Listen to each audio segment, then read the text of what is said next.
At dawn on the 6th of June 1944, the skies over Manche were thick with sea mist. From an altitude of over 3,000 meters, the white contrails of the 334th Fighter Squadron stretched like chalk lines across the cloud cover. Under the orders of the 9th Air Force, the P-51B Mustang units were deployed to protect bomber formations, striking strategic bridges behind the Normandy coastline. Lieutenant Thomas Fraser, 23 years old, piloting aircraft code QPG and nicknamed Jerry, was assigned to escort a group of B-24 Liberators heading toward Rouen. On the ground, the anti-aircraft fire from Caen thundered, flashing cold and bright. Fraser adjusted the control stick, struggling to maintain formation as fog and gun smoke merged into one. According to the 9th Air Force Combat Report, dated the 7th of June 1944, at approximately 9:23 a.m., Fraser's Mustang was hit by 20mm shells from a flak-Vierling 38 positioned near Villers-Bocage. The young pilot tried to escape the smoke filling his cockpit while throttling down to control his descent. The oil pressure gauge flickered wildly, and the Packard-Merlin V-1650-3 engine trembled like a dying creature. He switched to the intercom channel, his voice breaking through the static. "Mayday, losing power, heading south." The frequency then went silent. According to the 4th Air Force Command record, the crash occurred about 11 kilometers inland from Omaha Beach, near the village of Rouen. The aircraft hit the damp field, skidding nearly 80 meters before coming to a stop. The left wing was torn off, the landing gear crushed, but the fuselage remained mostly intact, slightly deformed at the tail frame. Fraser survived thanks to his tightly fastened harness and the durability of the Mustang's cockpit, its load-bearing frame designed to meet North American Aviation's 9G stress test standard. He suffered minor injuries to his shoulder and knee before being discovered by local French civilians and handed over to a German patrol. At the same time, a Luftwaffe reconnaissance team from Buyot Bataillon 4 entered the area. Their task was to recover downed Allied aircraft in a repairable condition for analysis. Archives at the Bundesarchiv record. Item 40, 3-2, 4825, Type P-51B-15NA. Condition 70% intact, cockpit undamaged, engine repairable. Within 36 hours, the technical team had dismantled the broken wing, braced the fuselage with wooden frames and steel wire, and towed it to a collection point near Alençon. There, mechanics fitted makeshift wheels taken from a wrecked P-47 to ease transport by road. A German officer noted in his journal, "This plane has something different. They designed every detail as if it were meant to survive." On June 10, the Buyot Bataillon convoy set out at night, consisting of 2 6-axle trailers and 1 supply truck. The journey took nearly 4 days, crossing the Seine region and heading east. The logistics report read, total distance 1,032 kilometers, travel time 84 hours, fuel consumption 1,980 liters. When the convoy reached Rechlin, the Luftwaffe's testing center, it was already June 14.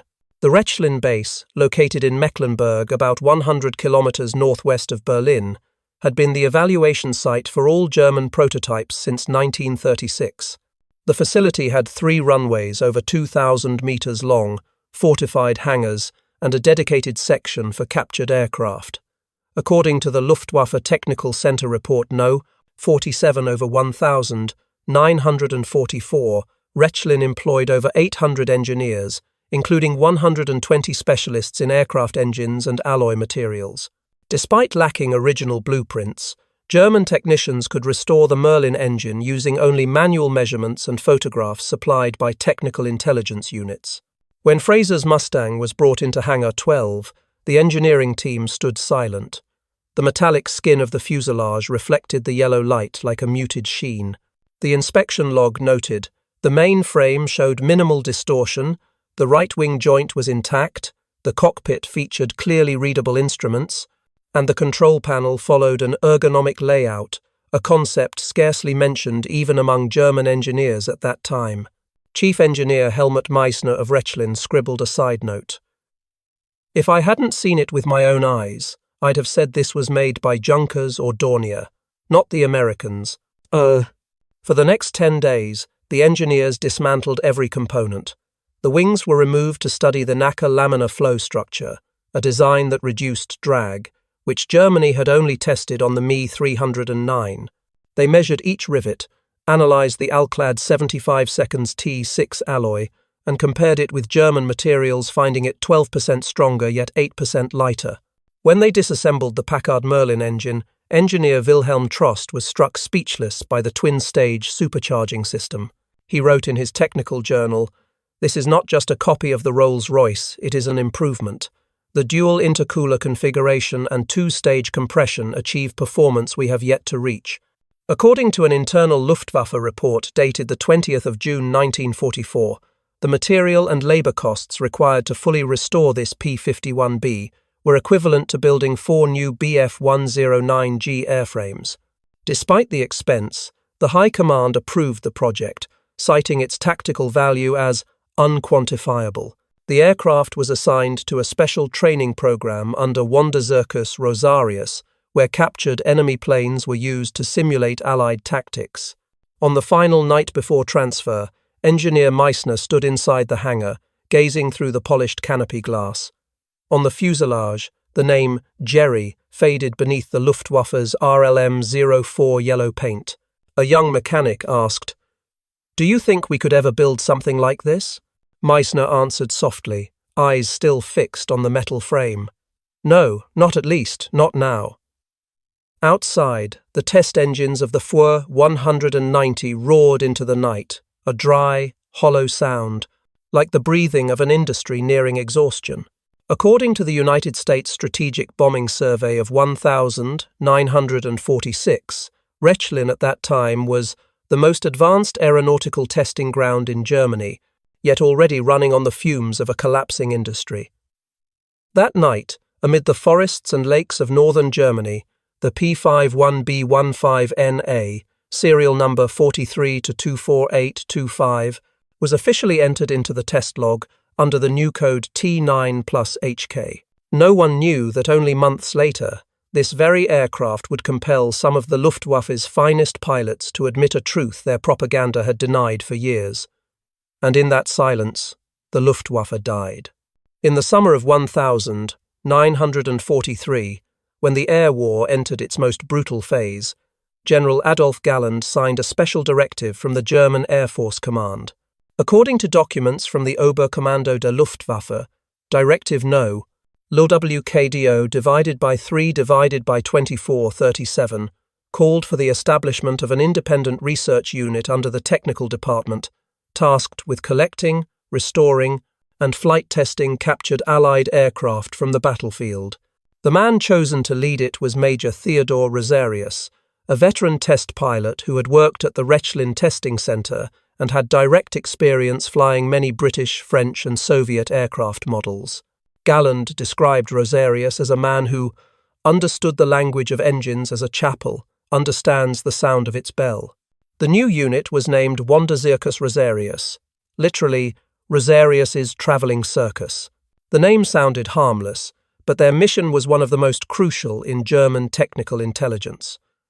The original objective, clearly stated in the document dated the 21st of August 1943, was systematically examine captured Allied aircraft, reproduce operational conditions, and prepare tactical training material for fighter commands. In other words, to conduct systematic examinations, recreate combat conditions, and compile tactical training materials. Later, this organization was classified among the top research groups of the Luftwaffe Test and Evaluation Command, Erprobungsstellen, standing at the intersection between combat and science. The operational model of Wanderzirkus Rosarius was unique in the entire German military. According to records from the Luftwaffe archives, Section T divided by 1944, the unit had an average strength of 230 personnel, including 45 test pilots, 70 mechanical engineers, and the rest consisting of data analysts and maintenance staff. They had no fixed base, moving instead between German and occupied airfields. Their specialized convoy consisted of 6 transport trailers, 3 Maybach HL 120 tow trucks, and 2 mobile repair stations, carrying all instruments, lubricants, thermodynamic gauges, and data recording devices.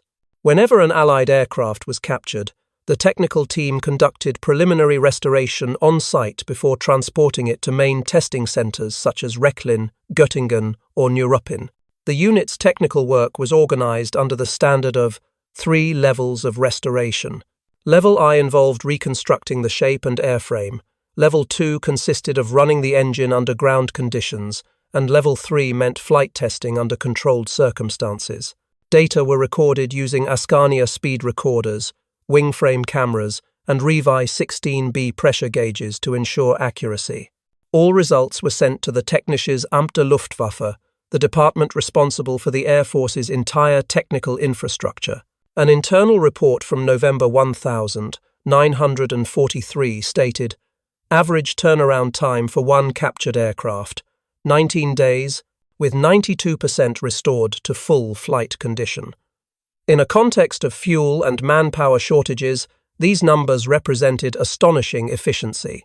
But the true strength of Wanderzirkus Rosarius did not lie in numbers, but in method. Unlike stationary laboratories, they turned every German airfield into an open-air classroom. When a P-51 Spitfire or B-17 was restored, Rosarius organized demonstration sessions for frontline pilots. These events always began the same way. Early morning, the entire unit gathered along the runway, the captured aircraft painted bright yellow among rows of Fue 190 seconds and Blafe 109 seconds. A test pilot would take off, perform loops, accelerate, and skim low over the ground, demonstrating the speed, thrust, and climb rate of the opponent. On the ground, officers recorded every detail angle, velocity, altitude, all meticulously entered into Lawest, Form 4527. According to Oberleutnant Heinrich Müller, who attended 3 of Rosarius's training sessions, we thought we understood the Americans, until the Mustang shot past our heads silent and sharp as a blade cutting the wind. After each demonstration, pilots were allowed to examine the cockpit, inspect the layout, control systems, and instruments. These sessions revealed fundamental differences. American design emphasized pilot convenience, reducing workload during prolonged dogfights, while German aircraft focused purely on performance. Inside Wanderzirkus, engineers documented everything according to standard forms. A report dated the 12th of January 1944 on the P-47D Thunderbolt stated, engine, Pratt & Whitney R, 2,000, 800, 2,000 HP, rate of climb, 2,800 feet per minute, armament, 8x, 50 calories Browning. This data was later incorporated into the Allied Aircraft Characteristics Manual, circulated internally among German fighter training schools. It was the first time such a comprehensive technical database of enemy aircraft had been built. Every member of the unit was bound by strict security rules. They used code names, wore no insignia during travel, and all reports were encrypted. Their movements were so secret that even many frontline German officers did not believe the Luftwaffe was actually operating American planes. However, according to the German Air Force Command's first quarter 1944 report, the unit had restored at least 27 Allied aircraft, including 5 P-51 Mustangs, 8 P-47 Thunderbolts, 6 Spitfire Mach IXs, 3 B-17 seconds, along with several Yak-9 and P-38 Lightning models. The strategic importance of Wanderzirkus Rosarius went far beyond technical analysis. Each aircraft they restored became a fragment of the tactical map, according to the classified memorandum, LUW. Intelligence Memo 3/44. These demonstrations helped German pilots gain deeper insight into the strengths and weaknesses of their opponents, enabling new approaches to aerial combat. As the Luftwaffe shifted to a defensive posture following defeats at Stalingrad and Sicily, Rosarius's data became invaluable training material. They taught German pilots that victory came not only from speed, but from understanding the enemy. Rosarius often told his subordinates, "A good pilot needs 3 things: intuition, experience, and data. We only have 2." The saying spread across squadrons as a warning. In a late 1944 briefing before the Luftwaffe command, he presented a 78-page report comparing the performance of Allied aircraft in detail. In the conclusion, he wrote, "American engineering is not crude, it is deliberate. Their strength lies in reliability, not perfection." A short sentence, but enough for Galland to realize that the technical war had already slipped beyond Germany's control. By early 1945, as fuel supplies dwindled and many bases were destroyed, Wanderzirkus Rosarius continued to operate on a smaller scale, focusing on tactical training to avoid direct engagement with American long-range escorts. A report from Airprobungsstelle Rechlin in February 1945 recorded that the unit still maintained 6 operational captured aircraft, including 2 Mustangs, 1 Spitfire, 1 P-47, and 2 B-17 seconds used for identification training. Each flight was filmed using 35mm Arriflex cameras to analyze aerodynamic behavior and maneuvering patterns at high speed. As Germany began to collapse, many Wanderzirkus Rosarius records were destroyed, but some were seized by Allied forces at Rechlin in May 1945. The surviving pages tell of a desperate yet professional effort by men who knew they were losing in the laboratory long before losing in the skies.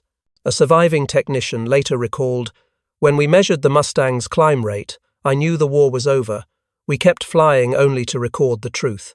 And in that silence, between the roar of engines and the whisper of defeat, the Luftwaffe learned how knowledge could be both a weapon and a wound." When the P-51B Mustang was brought into the Rechlin test hangar in mid-June 1944, the engineering team conducted an initial inspection under the supervision of Chief Engineer Helmut Meissner.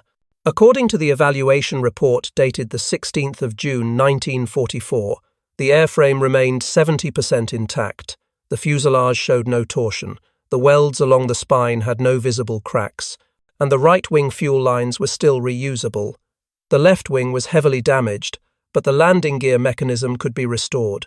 The degree of integrity prompted Meissner to note, "Airframe exceptional, built with over-engineered tolerance, estimated service life 1,200 hours. In wartime, every extra hour a fighter could fly meant one more day a pilot might live." The Rechlin engineers began dismantling the aircraft piece by piece. They photographed every detail, measured each aluminum panel, and labeled components according to the LUW.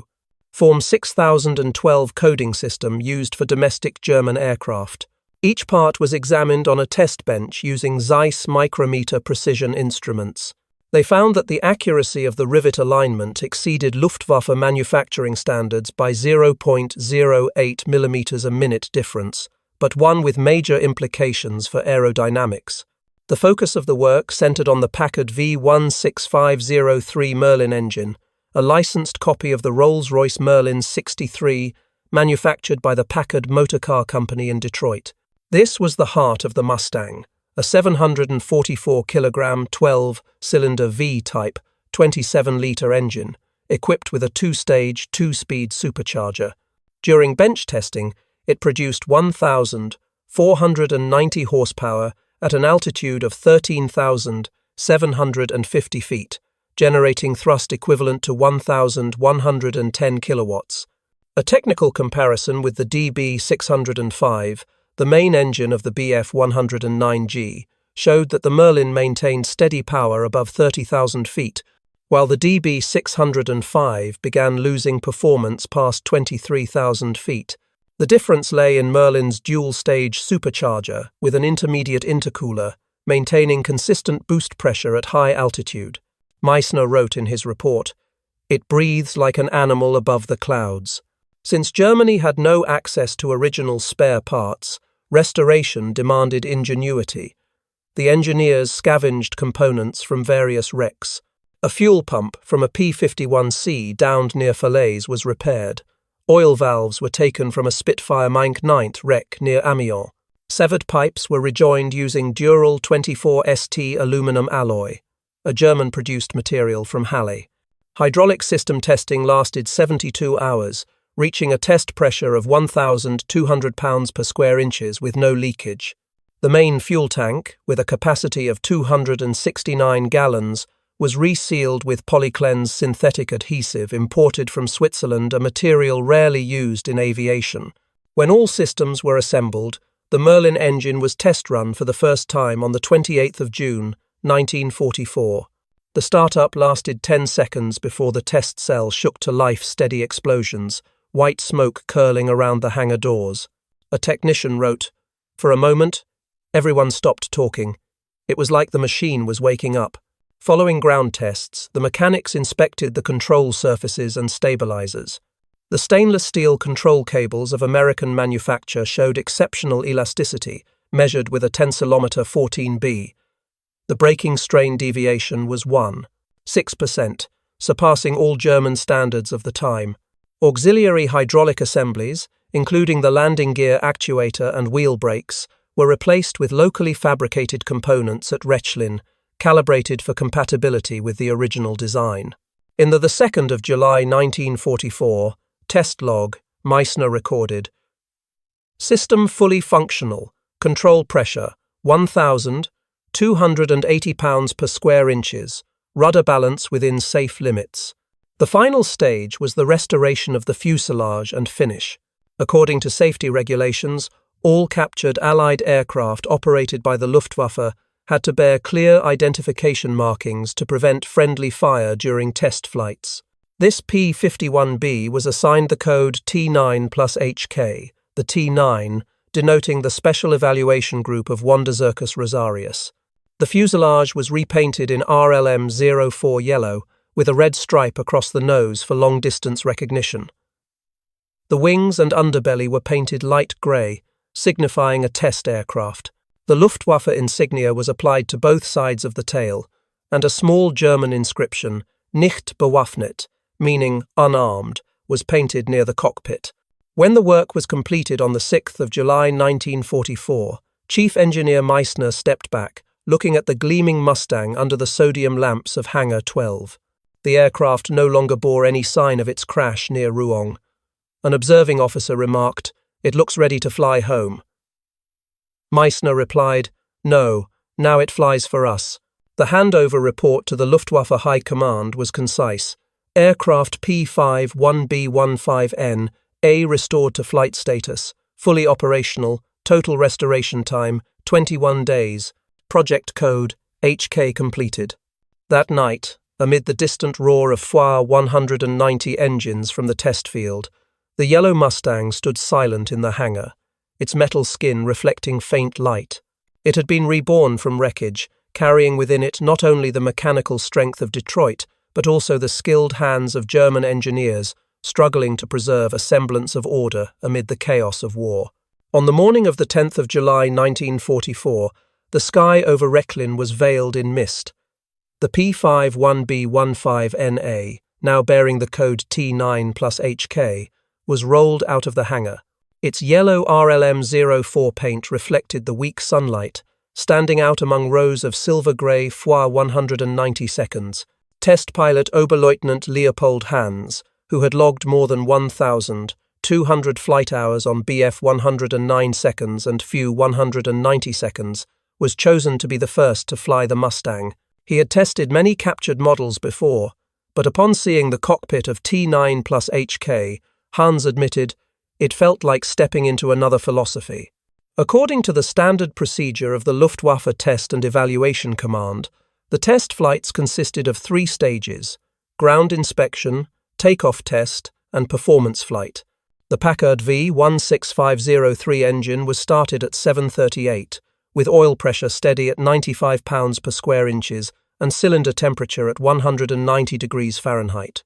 The sound was so smooth, and even that the German engineers initially thought the gauges were malfunctioning.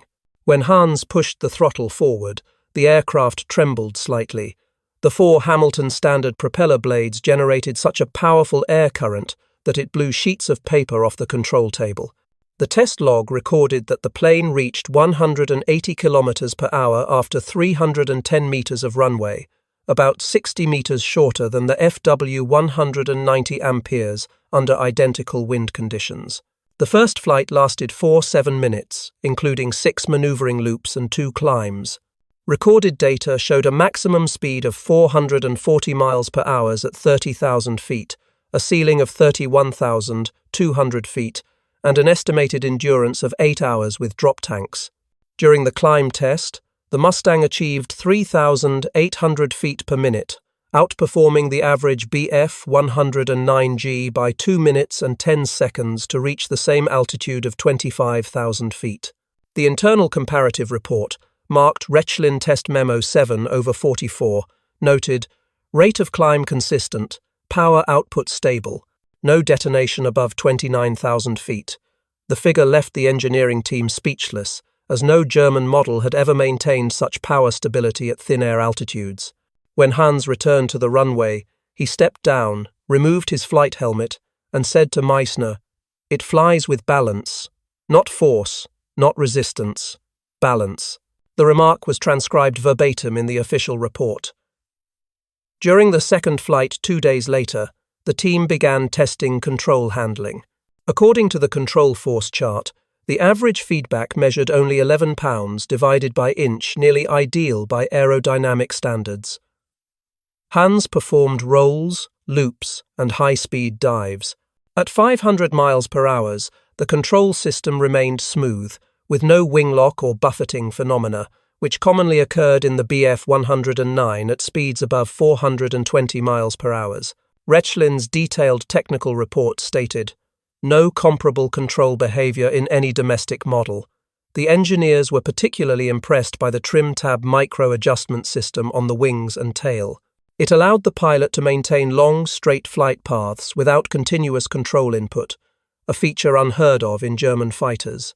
Stability was further confirmed when power was cut to half at 26,000 feet. The aircraft maintained straight flight for 27 seconds before slowing down, proving its superior aerodynamic design. During the technical meeting on the 14th of July 1944, engineer Meissner presented his findings before the Rechlin Review Board. The report's opening line read, "The P-51B behaves as though the pilot and machine were built for each other." Data showed that the Mustang was not only powerful but also remarkably easy to handle. With an equivalent weapons load, an average pilot could achieve 95% of maximum performance, whereas the FW-190 required an ace-level pilot to reach similar output. The internal comparative document Performance Comparison Bf-109G versus P-51B concluded, "German pilots must choose engagement altitude carefully. The Mustang dictates the fight." After the tests, a closed meeting was held between Rosarius and the senior technical leaders. Rosarius, who had long believed in German technological superiority, remained silent for a long time before saying, "If they can build this in thousands, the war in the air is lost." According to the Luftwaffe secretary's notes, the room fell completely silent, broken only by the hum of a ceiling fan. The flight results were sent to the Technisches Amt in Berlin with the recommendation, "Recommend retention for training and demonstration purposes." A few weeks later, the T9 plus HK was transferred to the Wanderzirkus Rosarius unit, preparing for the Luftwaffe's final series of tactical demonstrations. At Rechlin, engineer Meissner closed the logbook, the last line reading, "Machine in perfect operational state, to be used for tactical education." As night fell, Hans returned alone to the hangar, placing his hand on the cold metal skin. The metallic echo resonated faintly, like the breath of a machine that had just proven something no one wanted to admit. And in that moment, beneath the dim light and the fading roar of W-190 engines, Germany understood that balance between power and reason had passed to the other side of the sky. By late autumn 1944, when the war had already tilted decisively in favor of the Allies, the T9 plus HK left Rechlin to begin the second phase of its life. Under orders from the German Air Force High Command, the Mustang was assigned to Wanderzirkus Rosarius to serve in the field demonstration program. The objective was to allow German pilots to witness firsthand the maneuvering capabilities of the aircraft that was dominating them in the skies over Europe. The tour schedule, recorded in the Luftwaffe Field Operations Log, September 1944, began at Jagdgeschwader 1JG1 in Verneuken, continued to JG 3 inches Berg, and concluded at JG 26 inches the Cleve region, right on the Dutch border. On September 18, the Wanderzirkus convoy arrived at JG 1. On the damp runway, the RLM-04 yellow-painted Mustang was towed out among rows of silver-grey BF 109 seconds and 4 190 seconds. According to Lieutenant Heinrich Luders, one of the witnesses that day, we were ready to laugh at it. But when the Merlin engine started, no one said a word. The sound was round, steady, utterly unlike the harsh growl of the DB 605. During the flight display, Oberleutnant Leopold Hans piloted the Mustang, taking off after just 290 meters, performing 2 looping turns, then climbing straight to 25,000 feet in 6 minutes and 40 seconds. When he descended, the entire squadron stood silent as the American aircraft executed a high yo-yo maneuver, a technique converting speed into altitude that few German pilots had ever seen. At the JG-3 base, the program shifted to mock combat exercises. 2 Rosarius test pilots flew a Bf 109G6 and an FW 190 Amperes 8. The engagement took place at 20,000 feet and lasted 32 minutes. According to Tactical Exercise Report 14/1944, the Mustang maintained an average speed advantage of 435 miles per hour, while the FW 190 reached only 408 miles per hour.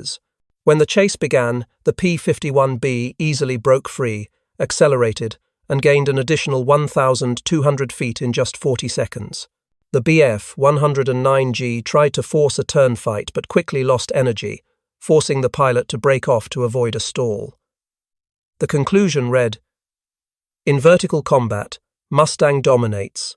In a sustained turn, 109 holds a slight edge under 5,000 feet. Beyond that altitude, advantage lost." These findings were translated into tactical lessons. German pilots were advised to avoid prolonged engagements and never to pursue a Mustang above 20,000 feet.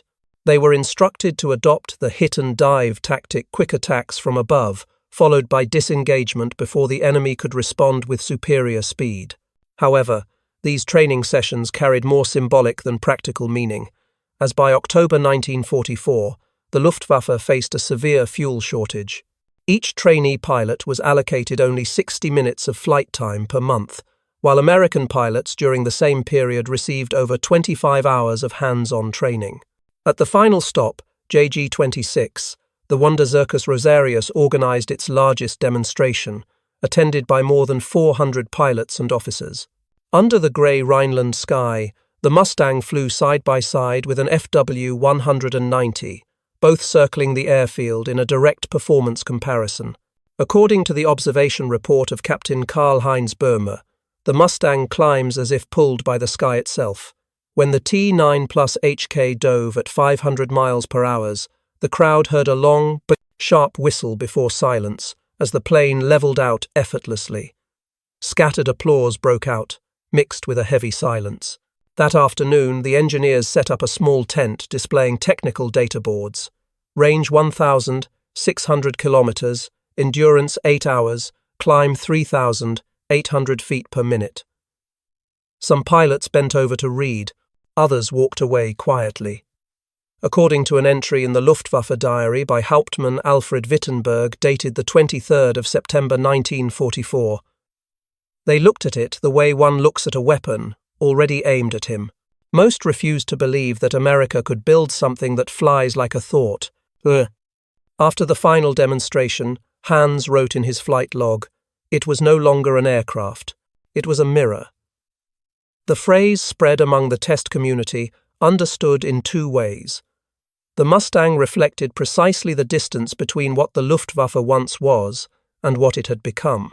When the Rosarius team left Cleve, the T9 plus HK was covered with a tarpaulin and towed back to Rechlin for further research. On the runway, the pilots who had once watched it still stood motionless. Beneath their feet, the war was slipping away, and in the air, the sound of the Merlin lingered, a reminder that the sky now had a new master. As 1944 entered its final months, The air war was no longer a contest of pilots' skills, but a test of industrial capacity. In the skies, every roar of a Merlin engine was the product of thousands of hands and millions of labor hours. According to the War Production Board, from September 1944, the United States reached an average output of 500 P-51 seconds per month, and by January 1945, that number had risen to 881 aircraft per month. During the same period, the entire Nazi Germany produced only about 400 fighters of all types, including Bf 109 seconds, FWA 190 seconds, and a small number of Me 262 seconds. This meant that the American production line alone exceeded the entire Luftwaffe's capacity by more than twofold. What astonished post-war observers was not merely the quantity, but the consistency of quality. Every Mustang, whether built in Inglewood, California or Dallas, Texas, met technical tolerances within 0.2 mm, a precision level even traditional German factories struggled to maintain under wartime conditions. North American Aviation's production line operated 24 hours a day in 3 shifts, employing over 26,000 workers, more than 35% of whom were women. When a P-51 was completed, the entire process from frame assembly to flight testing took only 9 days. Meanwhile, in Germany, the Messerschmitt plant in Regensburg was forced to disperse production into 11 smaller workshops to avoid Allied bombing. Transporting components took an average of 12 days, with many parts damaged en route. A Luftwaffe technical report from October 1944 stated, "Production quality has declined by 28% due to lack of skilled labor and substitute materials. With high-grade aluminum no longer available, Germany had to use zinc and magnesium alloys, reducing airframe strength and causing wing root fractures under loads exceeding 7 g. Across the Atlantic, the Americans built a logistics network resembling a vast, uninterrupted production chain. Over 1,000 subcontracting factories supplied standardized components for the Mustang. Every part from propeller gears to cockpit bolts had a unified code. According to the Army Air Force's Technical Service Command, the average time required to replace a damaged Merlin engine was 7 hours 42 minutes, while the same process within the Luftwaffe took at least 36 hours. This difference meant that each P-51 unit could return to the air within a single day of maintenance, while German fighters spent more time grounded than flying. Manpower disparities deepened the gap even further. American pilots received 200 to 400 training flight hours before entering combat, including night flying and instrument training. The Army Air Force's program had 6 stages from primary to tactical levels, lasting 11 months in total. By late 1944, German pilots were receiving barely 100 hours of training, most without any experience flying in adverse weather. A Luftwaffe report dated the 12th of December 1944 admitted, 80% of new pilots have no instrument training. As a result, the average survival rate was below 10 missions before being shot down or reported missing. According to the U.S. Strategic Bombing Survey, during the bombing campaign of February 1945, the U.S. Army Air Forces deployed more than 1,200 B-17 and B-24 bombers, continuously escorted by 672 P-51 Mustangs. Each mission lasted 8 hours 15 minutes, covering 1,600 kilometers deep into German territory. When the formations left their targets and turned back toward England, the Mustangs still retained 30% of their fuel reserves, proof of the efficiency and long-range capability provided by the dual underwing fuel tanks, each with a capacity of 75 gallons. On the ground, American maintenance teams functioned like a second assembly line. Each squadron had a 12-man technical crew responsible for maintaining 16 aircraft. They were supplied with complete manuals, detailed blueprints, and standardized tools. A P-51's engine could be completely removed within 3 hours thanks to a modular quick-release design, whereas the FW-190 required the removal of over 40 bolts and fuel lines to accomplish the same task. Such small differences multiplied by thousands of operations became a strategic advantage. Within the Luftwaffe, desperation grew as fuel supplies dwindled. By November 1944, the German Ministry of Economics recorded aviation fuel output at only 10% of its early year levels, while the US maintained reserves exceeding 2.3 billion gallons of aviation gasoline. A young JG-26 pilot wrote in his diary, "We learned to cut the engine mid-flight to save fuel." Meanwhile, American pilots trained in simulators, practiced formation coordination, and logged hundreds of hours in virtual cockpits. The contrast could not have been starker when viewed through logistics. Each P-51 had an individual maintenance record, documenting every flight hour and oil change. When the aircraft returned, technicians simply scanned the code and retrieved replacement parts. In Germany, however, components had to be salvaged from wrecks or hand-fabricated. A Luftwaffe maintenance officer admitted after the war, "We were craftsmen fighting factories." As the Mustang appeared in overwhelming numbers, the Allies' strategy completely changed. Previously, the Luftwaffe had relied on the escort gap, the moment when America's short-range fighters had to turn back for fuel, leaving bombers exposed. But by early 1944, with a range of over 1,600 kilometers and endurance of 8 hours, the Mustang had erased that gap. Now, every bomber formation was escorted from takeoff to landing, eliminating any chance for concentrated German attacks. According to the Air Historical Branch, RAF, in just the first 4 months of 1945, the Luftwaffe lost 1,783 fighter aircraft, while the US lost only 224 P-51 seconds during the same period. The kill ratio had become absolute. The industrial war had decided the skies not through skill, but through the assembly line. By March 1945, as American forces crossed the Rhine, the Mustang factories still operated at full capacity. In Germany, many plants functioned only 12 hours per week due to power and fuel shortages. The numbers themselves became the Luftwaffe's final indictment, and in the Rechlin conference room, when the final report was read aloud, engineer Helmut Meissner remained silent. He understood that although the Mustang flew on a Merlin engine, it was truly lifted by an entire industrial civilization one Germany had already lost when the war had barely begun. In the spring of 1945, as the smoke of war began to fade, Germany no longer had a single intact airfield. The hangar rows at Rechlin were charred black, and the records scattered to the wind. Among the ashes, fragments of paper were found bearing the marking T9 plus HK. The Mustang once used by the Luftwaffe had disappeared in December 1944, likely destroyed in an air raid. But its legacy did not vanish.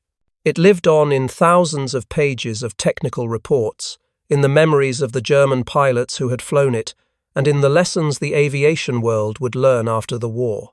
In June 1945, the Allied Technical Intelligence Committee published a summary of Germany's industrial capabilities. In the section on aviation, a short passage drew every engineer's attention. German tank and aircraft communications were 5 years behind American systems. This remark referred not only to radios but to the broader capacity for technical integration. While Germany still produced components separately, the United States had built a synchronized design network connecting engines, airframes, and electronics. According to the United States Strategic Bombing Survey, Aircraft Division 1946, the communication system of the P-51B achieved a 97% signal success rate, while the Bf-109G managed only 63%, largely due to interference and unstable electrical output. That same year, a group of German engineers was retained to work for the Allies under Operation Lusty. They were brought to Göttingen, home of the former Luftwaffe Aerodynamics Research Center. There, American scientists asked them to reanalyze the laminar flow wing design of the Mustang. Measurements showed that the wing surface was manufactured with a tolerance error of less than 0.005", nearly ideal by wartime standards. The design reduced drag by 20% at cruising speed, allowing the P-51 to fly farther and more efficiently than any of its contemporaries. The final report, completed by the Göttingen Aeronautical Technical Institute in October 1946, stated, It was not a miracle of shape, but of production tolerance. The secret lay not in the form, but in the ability to mass-produce with near-perfect precision. When German scientists were later granted access to photographs and documents of North American aviation's production lines, they were astonished. A former F-1 190 project engineer wrote in his memo, "The Americans built aircraft as if they built watches." The statement marked a turning point in engineering philosophy from artisanal craftsmanship to industrial standardization. In the United States, every component was interchangeable between factories, whereas in Germany, each Bf 109 was practically a unique product. No two airframes were exactly alike. In the archives of the Bundesarchiv Koblenz, there exists a post-war interview with former pilot Oberleutnant Leopold Hans, who had test-flown the T-9 plus HK. Asked about his first impression of flying the Mustang, he replied simply, "We thought they built with hammers, but they designed with mathematics." That admission has been cited by historians as the symbolic end of the myth of German technical superiority. It was not admiration, it was acknowledgement that America's victory stemmed from its ability to turn science into production, to transform equations on paper into thousands of identical machines. According to USAF Historical Study No. 112, between 1947 1948, more than 200 German engineers were invited to the United States to work on jet fighter improvement programs. Many had previously participated in the P-51 analysis project at Göttingen. They helped develop aerodynamic principles that led to the F-86 Sabre, NATO's first jet fighter built on the philosophy of speed and range supremacy. The P-51 had been its conceptual ancestor. Strategically, the lessons from the Mustang were codified in NATO doctrine by 1949. An aircraft must combine endurance, speed, and maintainability. Superiority in performance is useless without superiority in logistics. This echoed the statement made by Benjamin O. Davis, Jr., commander of the Tuskegee Airmen, in his 1945 report, "Victory belongs to the machine that keeps flying." The lesson, seemingly simple, was in fact the distilled essence of the entire industrial war. German engineers learned another truth, the philosophy of practicality. According to minutes from the 1952 Bonn Technical Conference, many former Luftwaffe specialists agreed that instead of pushing optimization to the extreme, design should achieve a balance between performance, reliability, and cost. This principle later led to the creation of the Leopard 1 tank and the Fugger CM, 170 trainer aircraft in the post-war era. Some of the surviving Rechlin archives were later used to design the West German Air Force training curriculum in the early 1952.